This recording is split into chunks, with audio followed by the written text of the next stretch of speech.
Hey guys, in this video I'm going to show you how to create an alliance in Whiteout Survival. If you find this video helpful, please consider to like this video and subscribe to my channel. In saying that, let's just jump straight into the video.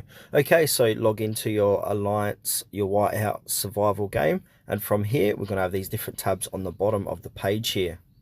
Now, if you don't have all these tabs, you've got to keep progressing through the game until these tabs unlock. So I'm currently at, what is it, level 7 furnace. So I think it's about level 6 or 7 you get this alliance tab. So from here, go ahead and click on the alliance tab.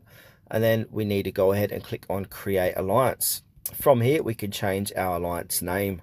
So I'm going to go ahead and give this a name. Then from here, we want to have an alliance decree. So tell other survivors what you stand for with an alliance decree. And also below here, we've got some more settings. So recruitment settings, we've got instant join, or we can change this to accept application required. So there's two options here. I'm just going to do application required, and languages. We can make this all languages, or if you'd like the changes to a particular language, I'm going to do so. So I want to choose English, then click OK. Then from here, we need to reach furnace level 10 to build for free.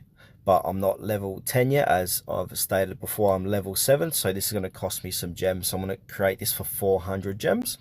And here we go here. I've created my alliance.